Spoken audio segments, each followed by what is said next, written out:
YouTube, what's going on? It's Ease Kicks and Topics back with another video. Today we gonna have a discussion about the playoffs so far and the games that's coming up tonight. My opinions only. But if you're new to the channel, make sure you hit that subscribe button. Make sure you hit that like, notification bell button, like, comment, subscribe, share for your boy. I greatly appreciate it. Now, NBA playoffs so far.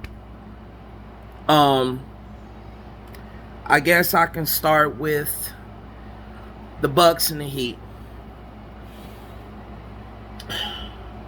I think the Heat,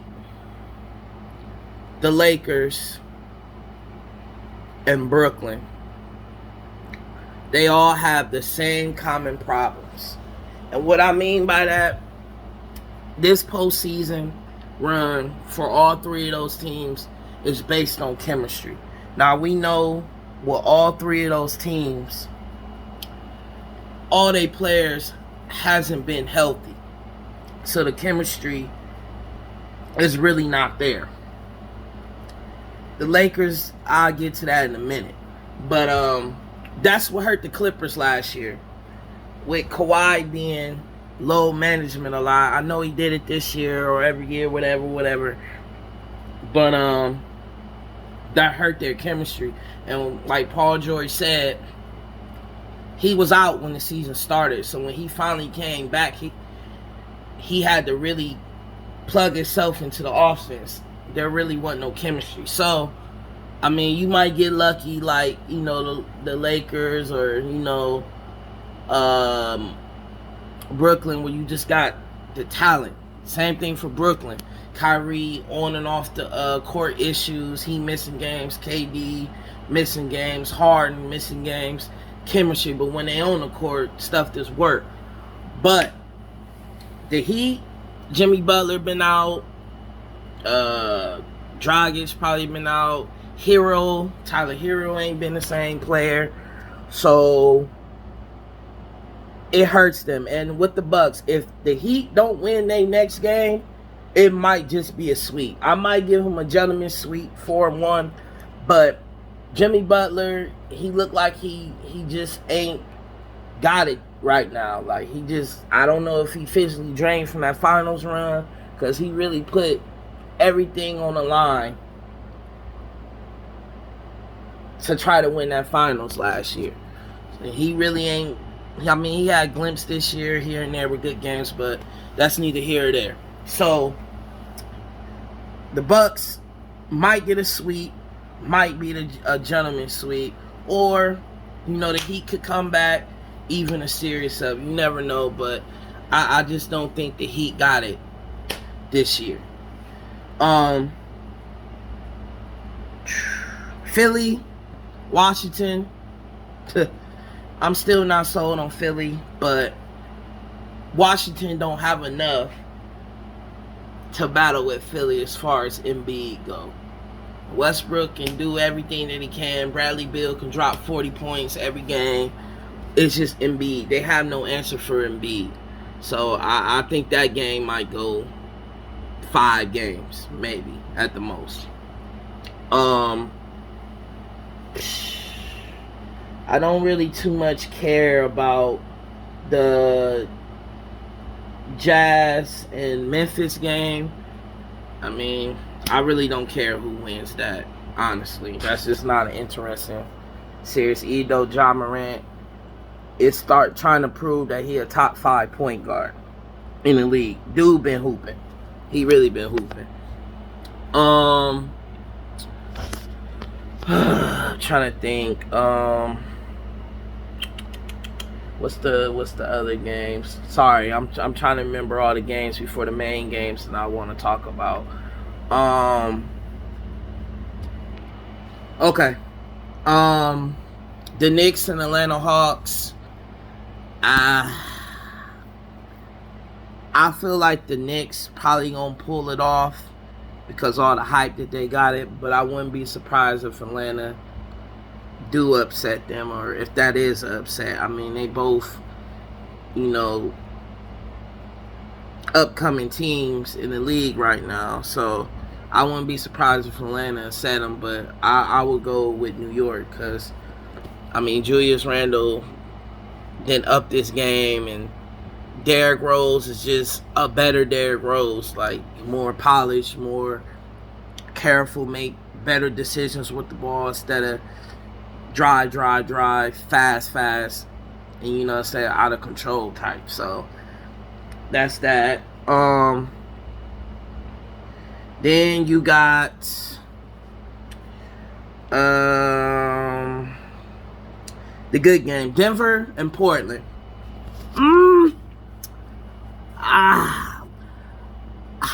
I just don't know, like, because Jamal Murray, that's a major blow to Denver. But Denver been playing better without Jamal Murray. And we all know what Dame do and, you know, stuff like that. But in my honest opinion, I might just give that to Denver. You know, just because, I don't know, man. It's Jokic. I don't know. But I wouldn't be surprised if Portland upsets them just because of the Murray absence.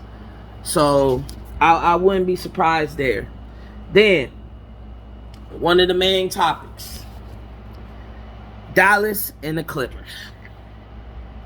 Now, I think most of us can agree if Porzingis didn't get injured last year, Dallas would have beat the Clippers. I don't give a fuck what nobody say. Chemistry issues. This year, Luka on a mission. They want that payback game. Hopefully, Porzingis can stay healthy. And I'm still waiting on playoff P, pandemic P, to put his haters to silence. Because in game one, he's still the same player. Good in the regular season, playoff start, still the same player. So, in my honest opinion, I wouldn't be surprised if the Dallas Mavericks upset the Clippers and they have the second upset in the 2 seasons that they was put together. And that means if they do get upset by the Dallas Mavericks, they gonna break that team up. Whether they trade Paul George or, I don't know, do something with Kawhi, I don't know. But I know Paul George signed his contract. So I don't know. So I wouldn't be surprised if Dallas beats them. Now, we got the main game is Phoenix and the Lakers. Frank Vogel. Now, before I even get to all that, people, LeBron loses a lot of game ones. History shows every time he loses a game one, he bounce back and have that historic game two to put people of remembrance of his greatness. Don't panic. Him and AD gonna bounce back. Chris Paul with that injury bug again. It never fails. It never fails with Chris Paul. Never fails.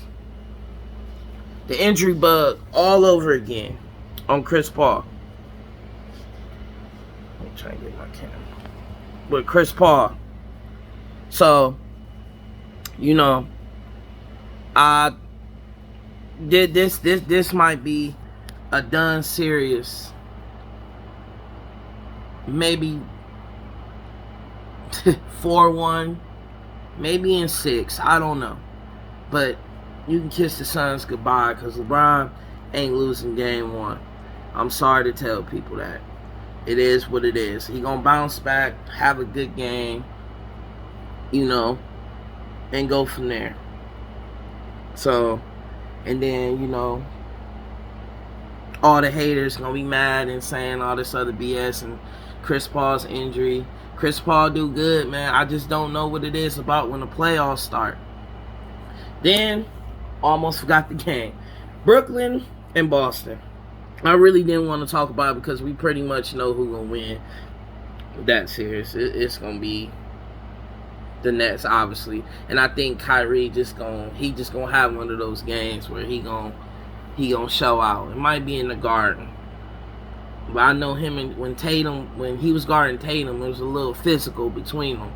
So, and recently, Jason Tatum named his top 5 players in the NBA right now. And I mean, some people were saying he was throwing shade at Kyrie Irving, just like when KD, he claimed that he forgot about putting Russ in his top 5 teammates he played with. How do you forget Russell Westbrook and you chose Serge Ibaka? No offense to Serge Ibaka, but really, KD, it's neither here nor there. Steph Curry had a hell of a season, man. Hell of a season. Earned my respect, just like he did most of the people. But he did his thing. He didn't have shit. Draymond Green, oh my goodness, man. That one game where Draymond Green just threw up some bullshit. He's better off just giving it to Wiggins down at the pocket. I mean, at the corner. Or whatever he was at 3. Instead of throwing up that bullshit, or at least attempt to try to get the foul, dude. Like, this is exactly why Draymond Green need to shut the fuck up. Yes, I understand that he helped on defense and make playmaking and stuff, but you cost your team the games when you do what you're not supposed to do. Your job on that team is to facilitate, set screens, rebound, play defense, score every now and then. Clutch moments, you have to give that to the best player or the person that's open, or you take a better IQ shot. It is what it is. But neither here say there. Steph Curry got all the praise and stuff, but once again, he proved me right. He can't get it done. I understand he ain't have nobody. Kelly Oubre, I guess if he makes a fucking difference. He didn't have no fucking body.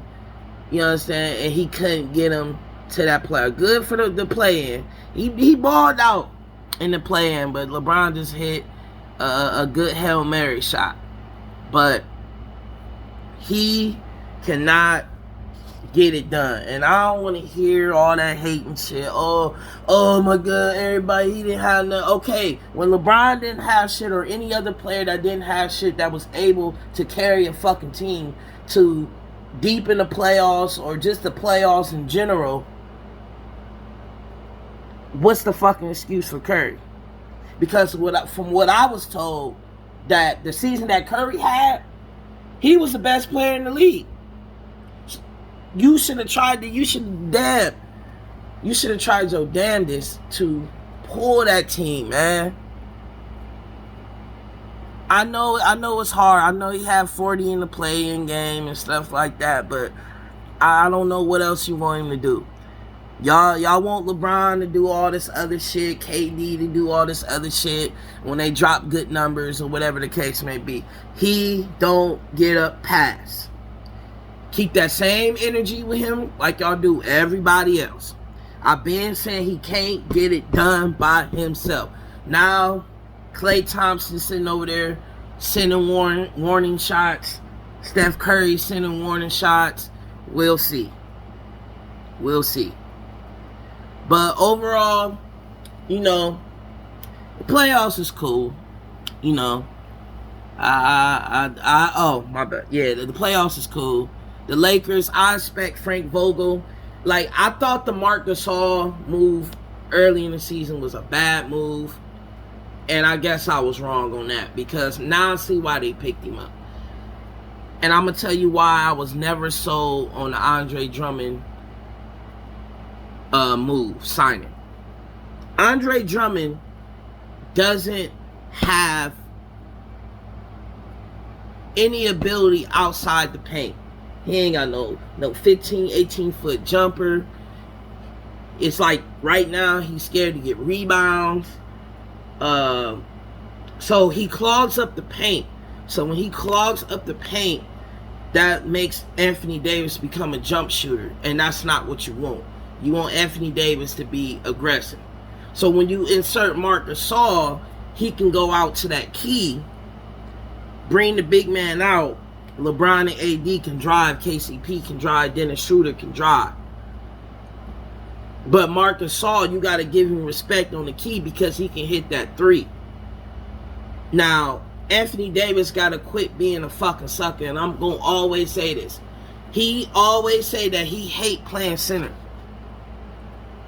But if people remember in the 2018 playoffs when they played New Orleans, when they swept them, when they ain't had no DeMarcus Cousins, Anthony Davis was playing center and he was dominant.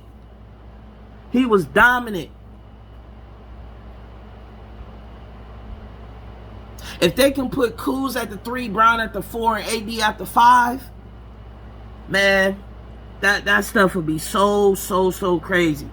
But Anthony Davis just being, I don't know. He got to get past that. I think that those 3 in that lineup, you can do 1 or 2, whatever the case may be. I don't know. Kuzma at the 3, Brown at the 4, AD at the 5. That can be a nightmare. But AD has to sometime play center. And Frank Vogel, you need to start Gasol and have Drummond coming off the bench. So him and Montrezl and Wesley Matthews, and you definitely need to play Ben McLemore more also. Yeah. There's key adjustments he need to make, and I think he need to make those to send a statement to the Suns and end this shit before they get the confidence and thinking they can fuck with you. Those is just my honest opinion on all the playoff games. I get back after the first round is done and teams going to the second round, and I give my prediction and opinions on matchups and stuff like that on the next one. Try to get y'all some different content, basketball and stuff like that. I'm trying to think of other topics to talk about, but right now, basketball is almost over, so I gotta talk about it. But I'll see y'all on the next one, and y'all have a good day.